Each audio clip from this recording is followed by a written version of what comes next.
तो दोस्तों बहुत बहुत स्वागत है आपका स्पोर्ट्स तक में। और आज ईडन गार्डन्स में इंडिया वर्सेस इंग्लैंड का मैच खेला जाना है। T20 का मैच है और इस मैच में सबकी नजरें होंगी मोहम्मद शमी पर, जो कि 14 महीने बाद इंडियन टीम का हिस्सा होंगे। 2023 ओडीआई वर्ल्ड कप में शमी खेलते नजर आए थे, उसके बाद इंजरी होती है और सर्जरी के लिए बाहर जाते हैं, उसके बाद लगातार रिहैब का हिस्सा होते हैं और अब इंडियन टीम की जर्सी में मोहम्मद शमी नजर आएंगे। बीसीसीआई ने एक वीडियो जारी किया है अपने वेबसाइट पर और इस वीडियो में मोहम्मद शमी पतंग उड़ाते नजर आए हैं और कहीं ना कहीं उन्होंने जो है पैरेलल बताया है किस तरह से समानताएं हैं एक पतंग में और क्रिकेट लाइफ में। और उन्होंने यहाँ पर अपने कमबैक को लेकर भी बात की है और कहा है कि मुश्किल समय में जो साथ रहते हैं वो एक रियल टेस्ट होता है किसी भी क्रिकेटर के लिए। बहुत सारी चीजें जो है शमी ने इस वीडियो में कही है, वो आपको बताएंगे।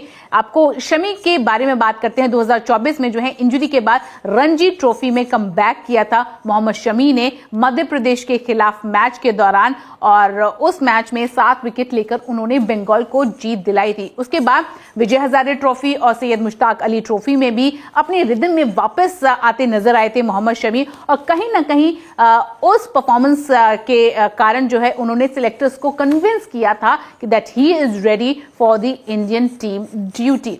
तो आइए देखते हैं इस वीडियो में पतंग उड़ाते हुए मोहम्मद शमी ने क्या कुछ कहा है। आप अपनी स्क्रीन पर देख सकते हैं और उन्होंने कहा अगर ये बैलेंस बन गया, यानी कि पतंग के बैलेंस की यहाँ पे बात कर रहे थे, बैलेंस बन गया तो ठीक है। सेम आपके क्रिकेट लाइफ की तरह अगर आप सेट हुए क्रीज पर तो रन बनाओगे, सेट हुए बॉलिंग में तो विकेट मिलेंगे। रिदम जरूरी है, हर चीज का एक फ्लो है। जो भी गेंदबाजी के हिसाब से आपकी बॉडी फिटनेस, आपकी मानसिकता, ये सब चीजें बहुत जरूरी होती हैं। आगे मोहम्मद शमी कहते हैं मांझा हो या बॉल हो या गाड़ी की ड्राइविंग हो, अगर आप मजबूत हैं, अगर आपको अपने ऊपर कॉन्फिडेंस है, अपने पर बिलीफ है, मुझे नहीं लगता है आपको कोई फर्क नजर आएगा। आगे उन्होंने कहा कॉन्फिडेंस होना चाहिए आपको किसी भी काम को करने के लिए। उन्होंने कहा कि कुछ भी काम हो उसके लिए आपको कॉन्फिडेंस बहुत जरूरी है। जब आपके रन बन रहे होते हैं तो सब चीजें बोलती हैं। जब रन और विकेट आते हैं सब आपके साथ होते हैं, लेकिन चोट के समय पर वो असली टेस्ट होता है कि कौन साथ है। खराब समय पर कौन आपका साथ देता है और कौन आपके पास है। आपको ये फिर से मैं पढ़कर सुनाती हूँ। इन्होंने बहुत इंपॉर्टेंट बात की है कि चोट के समय पर वो असली टेस्ट होता है कि कौन आपके साथ है, खराब समय पर कौन आपका साथ देता है और कौन आपके पास है। तो उन्होंने उन सब लोगों के बारे में कहीं ना कहीं बात करने की कोशिश की है जो उनके टफ टाइम पे उनका साथ देते नजर आए थे। उन्होंने कहा कि 1 साल का इंतजार किया, 1 साल कड़ी मेहनत की, मतलब डर था कि भागने में भी क्या होने वाला है क्या नहीं। उन्होंने कहा मेरे अंदर वो डर बैठा था और इस डर को लेकर उन्होंने बात की कि मतलब डर रहता था भागने में भी कि क्या होने वाला है और क्या नहीं होने वाला है।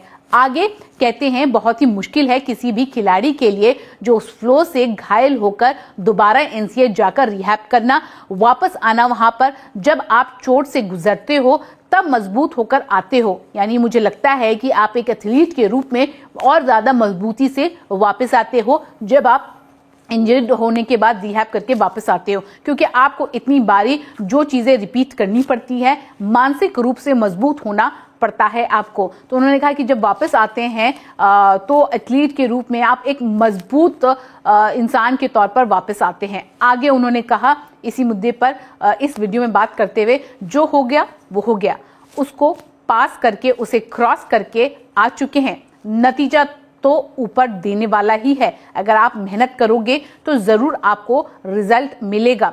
मैं तो उसकी चीज पर बिलीव करता हूं। और उन्होंने कहीं ना कहीं यहां पर ऊपर ऑलमाइटी गॉड को थैंक करने की कोशिश की। आगे कहते हैं, आप अपनी स्क्रीन पर देख सकते हैं, जब हम छोटे होते हैं तो माँ बाप हम लोगों को चलना सिखाते हैं, गिरते हैं उठते हैं लेकिन चलना नहीं छोड़ते। तो आपको वो जिद नहीं छोड़नी है। अगर आप गिर भी जाते हैं तो आपको खड़े होकर दोबारा चलना है। वैसे ही सेम प्रोफेशन में भी होता है, हर बार आप गिरते हैं तो आपको उठना होता है। अगर आपको लगता है तो आपको वापसी करना है अपनी टीम के लिए, अपने देश के लिए। हमेशा यही कहता हूं, लड़ते रहिए, बढ़ते रहिए। तो उन्होंने एक एग्जाम्पल दिया कि किस तरह से बतौर बचपन में जब माँ बाप आपको चलना सिखाते हैं, आप गिरते हैं, उठते हैं और लेकिन हार नहीं मानते, उसी तरह क्रिकेट के इस प्रोफेशन में भी आपको कभी हार नहीं माननी चाहिए। आप गिरेंगे लेकिन आपको वापसी करनी होती है और उन्होंने कहा कि देश के लिए, अपनी टीम के लिए आपको ये वापसी करनी जरूरी होती है और लड़ते रहिए, बढ़ते रहिए। तो ये इस तरह से जो है अपने कमबैक वीडियो में मोहम्मद शमी ने बात की है कि किस तरह से जो है टीम के लिए, देश के लिए कमबैक करने के लिए उन्होंने लगातार हार्ड वर्क किया और एक ही मैसेज दिया, लड़ते रहिए, जी हां, और आगे बढ़ते रहिए। आज जब टीम इंडिया ईडन गार्डन्स में पहले T20I के लिए उतरेगी तो सबकी निगाह जो है बंगाल के अपने लाडले मोहम्मद शमी पर होगी। आप मुझे कमेंट सेक्शन में जाके बताइए, आप शमी के कमबैक के लिए, रिटर्न के लिए कितने एक्साइटेड हैं और किस तरह की बॉलिंग की उम्मीद आपकी रहेगी मोहम्मद शमी से। उम्मीद करते हैं ये वीडियो आपको अच्छी लगी होगी। अच्छी लगी है तो लाइक कर लीजिए, शेयर कर लीजिए, हमारे चैनल को सब्सक्राइब करना मत भूलिएगा। अभी के लिए बस इतना ही, मुझे दीजिए इजाजत, धन्यवाद।